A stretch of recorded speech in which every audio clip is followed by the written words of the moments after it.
नमस्कार दोस्तों, मैं हूं आपका दोस्त गौरव और आप देख रहे हैं जीएसएम स्टडी लवर। आज हम बात करने वाले हैं राजस्थान के एक अद्भुत स्थल मेहरानगढ़ किले की, जो कि जोधपुर में स्थित है और यह दुनिया भर में नीली नगरी के नाम से प्रसिद्ध है। ऐसा कहा जाता है कि सदियों पहले ब्राह्मणों ने अलग दिखने के लिए अपने घर को अलग रंग में रंगवा लिया था और आज भी जोधपुर के लोगों पर नीले रंग की छाप दिखाई देती है। मारवाड़ साम्राज्य की राजधानी जोधपुर अब राजस्थान का हिस्सा है। मेहरानगढ़ किला भारत का एक विशालकाय किला है, जो कि भारत के समृद्धशाली इतिहास का प्रतीक भी माना जाता है।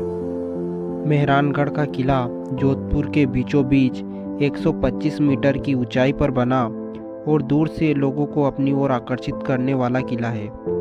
यह किला भारत के इतिहास से जुड़ा है। इसमें कई रहस्य छुपे हुए हैं। इस किले का निर्माण ही एक आदमी को जमीन में जिंदा गाड़ने के बाद शुरू किया गया था।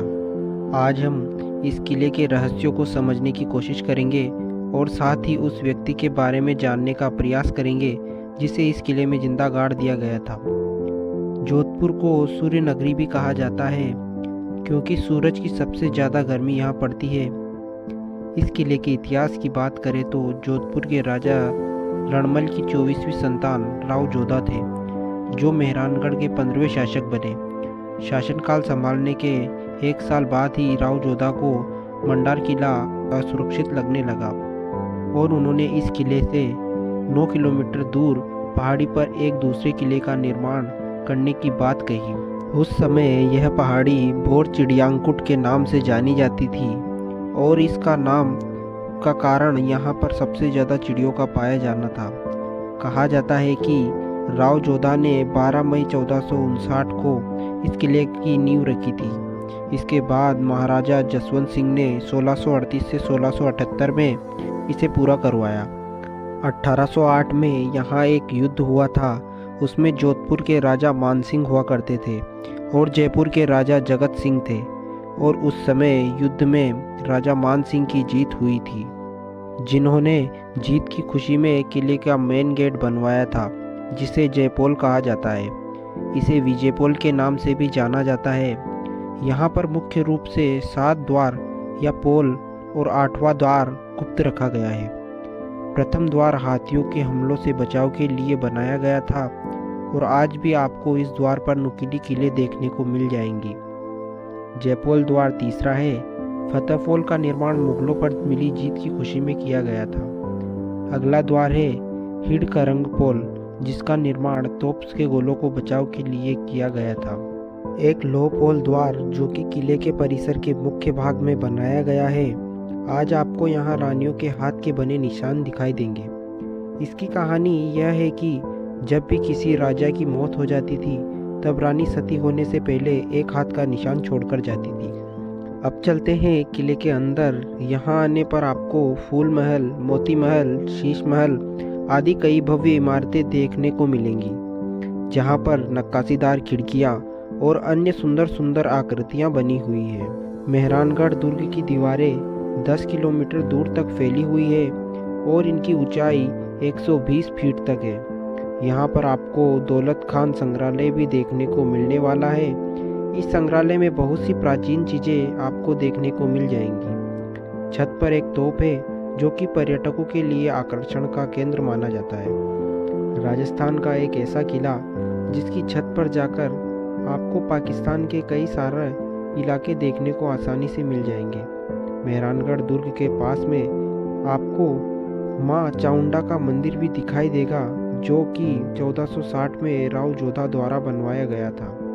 माँ चामुंडा जोधपुर के शासकों की कुलदेवी मानी जाती थी।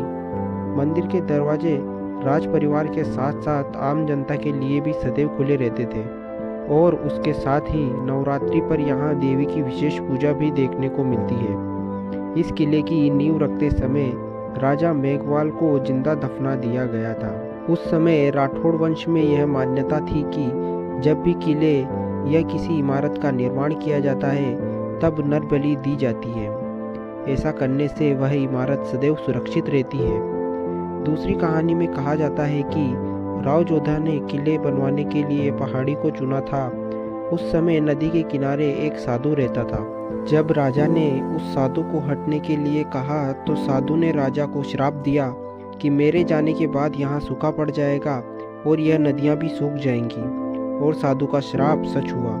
जब नदी का पानी सूख गया, यह देखकर राजा साधु के पास गया और उससे मिन्नती करने लगा कि वह श्राप वापस ले ले।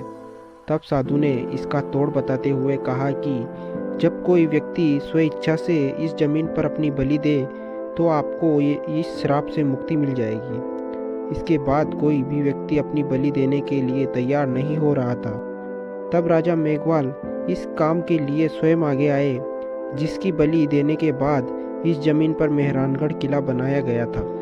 आज भी किले के अंदर समाधि के ऊपर उनका एक स्मारक बना हुआ है, जो कि बलुआ पत्थर से बनाया गया था। इसके अलावा दुर्ग के एक पत्थर पर उनकी शहीदी का जिक्र भी किया गया है। राजा मेघवाल के इस त्याग पर राजा मेघवाल के परिवार को किले के पास कुछ जमीन दी गई थी, जिसे वर्तमान समय में राजबाग के नाम से जाना जाता है। यहाँ पर पर्यटकों के लिए जगह जगह पर संगीतकार गीत गाते हुए मिलते हैं। इससे लोगों को यहाँ की परंपरा जानने के साथ ही मनोरंजन का भी लाभ होता है। यदि आप जोधपुर आते हैं तो आपको यहाँ केवल मेहरानगढ़ ही नहीं, बल्कि आपको यहाँ उम्मीद भवन पैलेस, जसवंत थड़ा, राव जोधपुर डेजर्ट, घंटाघर और मंडोर पार्क आदि पर्यटक स्थल भी देखने को मिल जाएंगे। वैसे तो आप सप्ताह में कभी भी आ सकते हैं, लेकिन कभी कभी विशेष युक्तियों पर यह किला बंद रहता है। यहाँ आने का समय सुबह 6 बजे से शाम 9 बजे तक का है। यहाँ पर भारतीयों के लिए 200 प्रवेश शुल्क रखा गया है और छात्रों को आईडी बताने पर 50% डिस्काउंट भी दिया जाएगा। वहीं विदेशियों के लिए प्रवेश शुल्क 600 रुपये रखा गया है। और अगर किले के अंदर फ़ोटो और वीडियो के लिए आपको अलग शुल्क देना होगा, जो फ़ोटो के लिए 50 रुपये है और वीडियो के लिए 100 रुपये देना होगा। अगर आप इस किले के इतिहास को अच्छे से समझना चाहते हैं तो आपको यहाँ गाइड भी मिल जाएंगे, जिनकी फ़ीस 300 रुपये के आसपास है। इनका काम पर्यटकों को किले से जुड़े इतिहास के बारे में बताना होता है, क्योंकि दोस्तों कई बार लोग घूमने आ जाते हैं, घूमते हैं, पर जगह की जानकारी ना होने के कारण बोर होने लगते हैं। ऐसे में गाइड आपके लिए एक अच्छा विकल्प हो सकता है। यदि आप यहाँ आने की सोच रहे हैं तो आप आसानी से यहाँ आ सकते हैं। तो दोस्तों आज के लिए इस वीडियो में बस इतना ही। मिलते हैं अगले वीडियो में। अगर आपको वीडियो पसंद आई हो तो वीडियो को लाइक कीजिए और इसी तरह की वीडियो देखने के लिए चैनल को सब्सक्राइब जरूर कीजिए। Thank you friends.